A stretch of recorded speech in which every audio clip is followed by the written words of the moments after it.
name's John Chapman.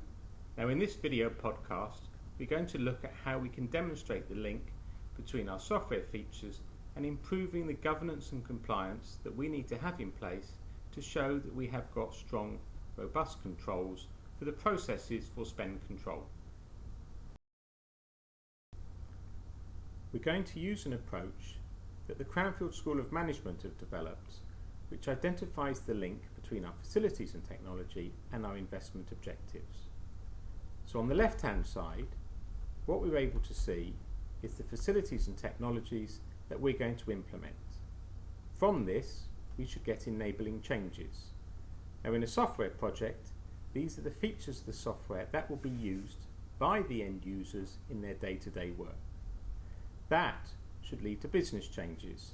So if we know what the features are and the way those features will work with the processes, it leads to business changes which ultimately should feed through to our business benefits.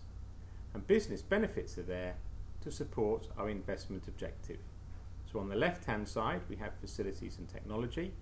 We go through the enabling changes, we look at what the business changes are, and that should then lead to business benefits that feed through to our investment objectives.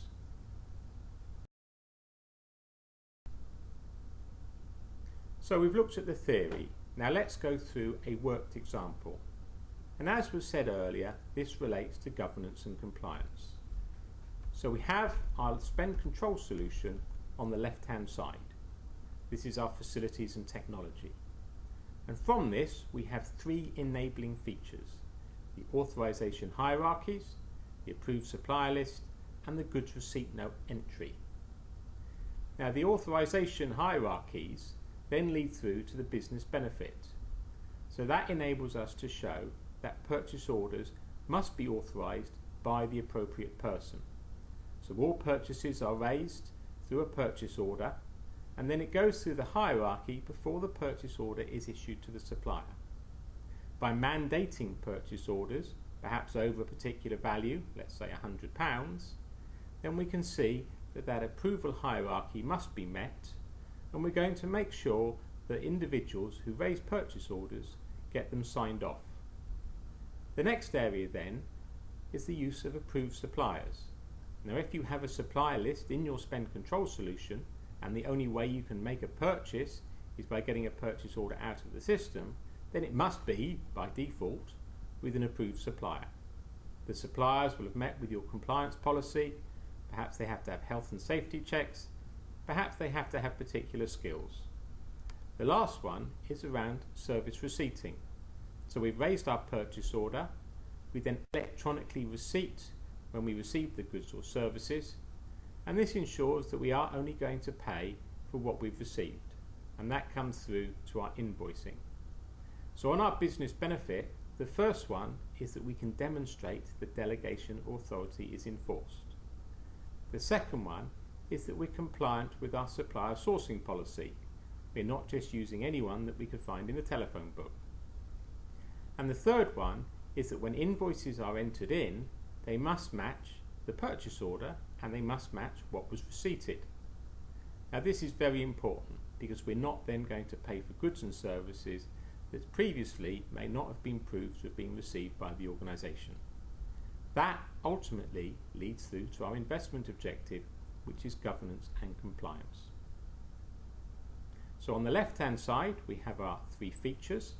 We've identified that we've got 4 business changes. That leads us through to 3 business benefits to deliver ultimately improved compliance with our governance policy for the organisation. So what does this mean to the great and the good? Well, we need to understand how the business changes affect the different parts of the organisation when we deliver our project. Now at the top we have the directors and the senior managers, and what they buy is the return on investment. The next group are department heads and business function managers. They buy the solution to the problem. And the third one is our users, and they look at features and benefits. So at the top, the return on investment relates to cost saving, revenue improvement, or perhaps meeting legal requirements. The second is about improving business processes, for taking the pain away from the day-to-day management work. And the third one is perhaps around improving morale. The features and benefits that we deliver up to our end users many times are based on just the functionality of the software.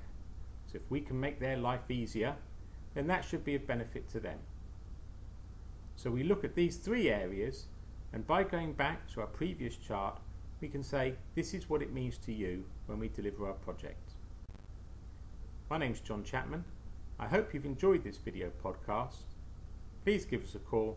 We look forward to speaking with you soon.